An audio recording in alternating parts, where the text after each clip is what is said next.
Ya, masih di program Money Talk Spesial bersama saya Bramudia Prabowo. Seperti yang saya sampaikan di segmen sebelumnya, di segmen ini kita akan membedah global masih menantang seberapa prospektif sektor komoditas bagi industri keuangan. Untuk itu, langsung saja kita simak dialog eksklusif rekan kami Safira Wardoyo bersama dengan Dendi Ramdhani selaku Head of Industry and Regional Research Bank Mandiri berikut ini. Komoditas tentunya salah satu sektor potensial yang selama bertahun-tahun menyumbang kontribusi cukup besar terhadap pertumbuhan kredit perbankan. Namun di tengah besarnya exposure sektor ini terhadap industri jasa keuangan terutama bank, membuat kita bertanya-tanya apakah di tengah tantangan global dan volatilitas harga di sepanjang semester 1 2023, perbankan masih melihat sektor ini sebagai sektor yang potensial. Kita ulas saja selengkapnya dalam sesi diskusi bersama dengan Dendi Ramdhani, Head of Industry and Regional Research Bank Mandiri. Halo, selamat siang Pak Dendi. Halo ya, selamat siang. Pak Dendi, terima kasih atas waktunya sudah bergabung di CNBC Indonesia. Pak, ini seiring dengan volatilitas harga komoditas belakangan ini, bagaimana pandangan Bapak terhadap stabilitas harga komoditas pada semester 2 2023? Dan komoditas manakah yang akan cukup aman tren harganya ke depan? Ya, sebetulnya apa yang sudah terjadi dan yang akan terjadi ini masih dalam periode normalisasi ya. Sejak tahun lalu saya sudah memperkirakan bahwa memang tahun 2023 ini kita akan menghadapi normalisasi di mana harga-harga komoditas itu kembali ke level normal ya. Ya sampai saat ini memang kalau dibandingkan dengan posisi harga-harga tahun 2022 memang sangat terkoreksi tajam ya. Di batu bara itu udah 60-an% ya. Harga kemarin itu $125 per ton Newcastle. Kemudian minyak juga udah ke level 70-an ya, 73,9 tepatnya. Juga CPO ke level $779 per ton. Jadi memang apa yang terjadi adalah proses normalisasi. Ke depan saya pikir koreksi harga kemungkinan besar sudah nggak akan dalam lagi ya, atau bahkan mungkin akan stabil di level harga sekarang ini ya. Semua itu sangat tergantung ke depan, terutama terhadap resesi global ya, akan seberapa dalam. Jadi memang harga ke depan itu akan sangat ditentukan pertama oleh resesi ekonomi global. Kita ketahui negara-negara di belahan dunia utara ya, terutama US dan Eropa sedang menghadapi resesi. Sangat tergantung seberapa dalam resesi ini dan kemudian recovery-nya apakah akan cepat atau tidak ya. Terus faktor yang kedua, tensi geopolitik ya, yaitu konflik antara Rusia dan Ukraina akan seberapa masif lagi ya, walaupun terakhir kita sudah lihat sebetulnya perangnya lebih terlokalisir ya, terus komoditas juga sebetulnya udah mulai keluar atau mulai normal ya, supply dari Rusia dan Ukraina, jadi ada decoupling bagus untuk stabilitas dan supply harga komoditas ke depan. Iya, lalu komoditas mana aja nih yang nggak terlalu volatile ke depannya? Sebetulnya kalau dibandingkan komoditas perkebunan itu relatif lebih normal ya, dan juga ke depan ada faktor positif yang mungkin bisa mendorong harga relatif bertahan atau mungkin meningkat lagi, yaitu El Nino ya. Karena El Nino produksi bisa berkurang ya, harga kemungkinan besar akan tertahan atau bahkan mungkin bisa rebound lagi. Kalau harga komoditas energi emang ini yang paling volatile ya. Ya pertama karena memang kemarin tahun lalu harga ini sangat meningkat pesat gitu ya, tapi terkoreksi tajam karena memang startingnya sudah di level harga yang tinggi, dan juga faktor yang menentukannya yang paling penting itu adalah konflik ya, yang sangat sulit diprediksi.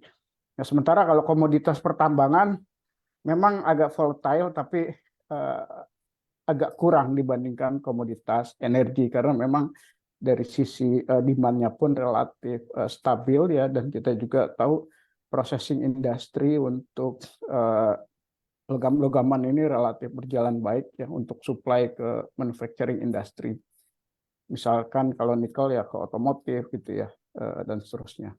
Iya baik, ini menarik. Ini kalau kita lihat memang penurunan harga komoditas ini kan disebabkan oleh prospek pertumbuhan ekonomi China yang melemah. Ini seberapa besar sih efek dari perlambatan ekonomi dari mitra dagang terbesar Indonesia ini, China?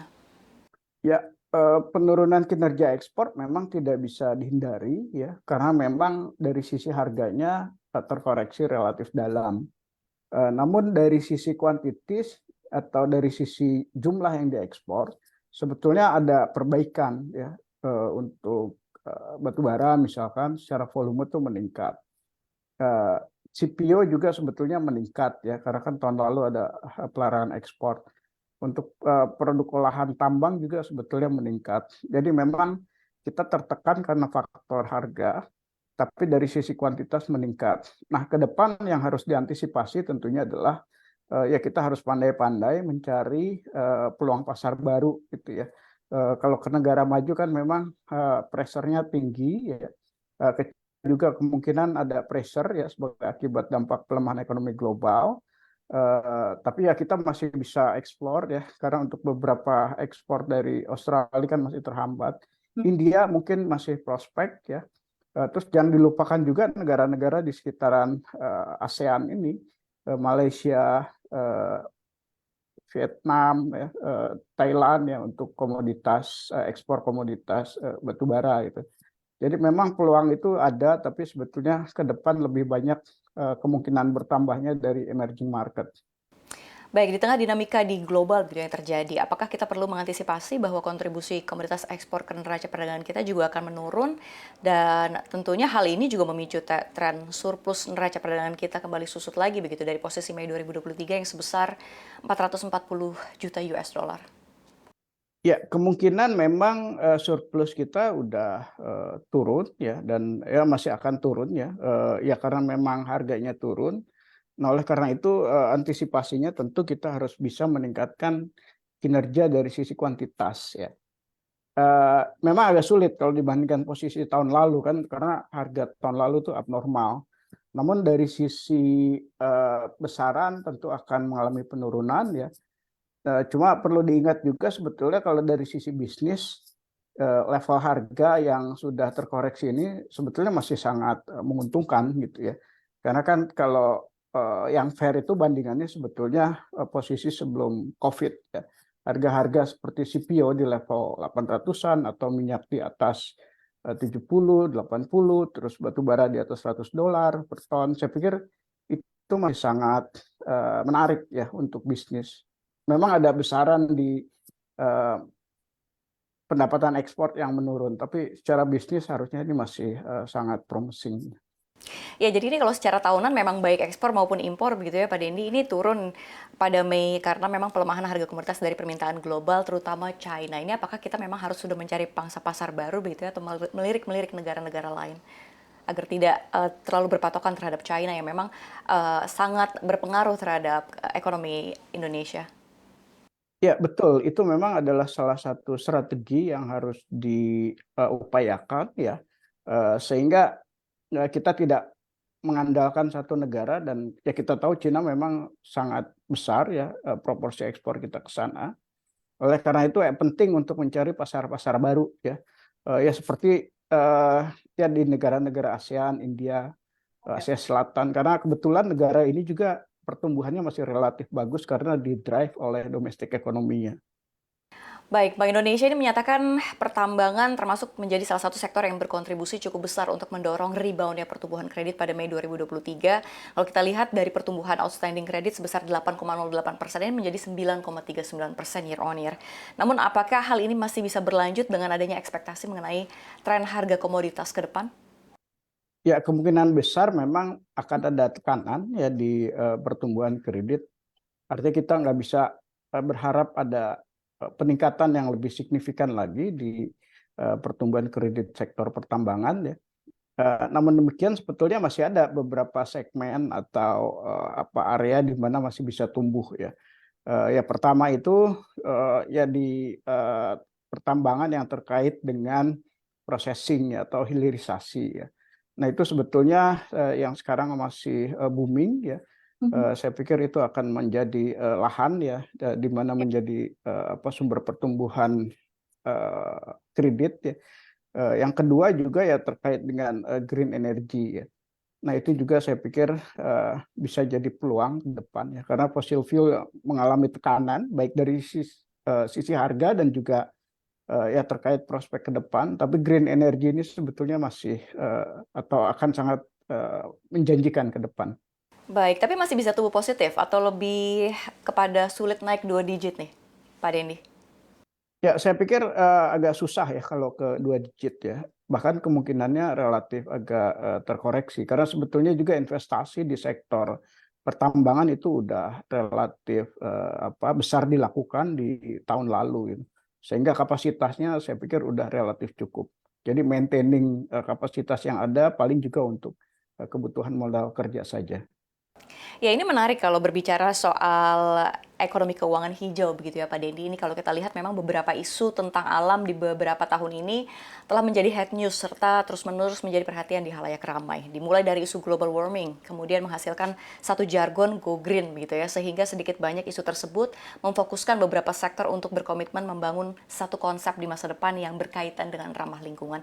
Ini menarik. Lalu bagaimana nih Bapak memandang terkait arah peluang pendanaan perbankan terhadap sektor komoditas di tengah didorongnya implementasi green financing? Ya, ini memang ada beberapa pertimbangan ya. Ya green financing tentu akan berkembang ya. Cuma memang kalau dilihat dari kenyataan ya, ya sebetulnya kita masih tergantung juga kepada ya fossil fuel gitu ya, atau energi base yang berasal dari fosil ya. Sehingga memang ini saya pikir perlu transisi ya, atau waktu yang diperlukan untuk proses transisi ini. Green financing tentu akan kita akan mengarah ke sana gitu ya. Nah, cuma memang skema-skemanya ini kan tergantung juga kepada proyek di transisi energi ya. Seperti di listrik gitu ya, atau di mana pemerintah melakukan program-program membangkitkan energi yang dari renewable gitu ya, itu kan sangat tergantung ke sana juga. Baik, sangat menarik sekali perbincangan kita Pak Dendi. Sekali lagi terima kasih atas waktu Anda di CNBC Ya, Indonesia. terima kasih. Ya pemirsa, itulah dialog saya bersama Dendi Ramdhani, Head of Industry and Regional Research Bank Mandiri dalam program Money Talk Special. Kembali ke Anda, Pramudia Prabowo.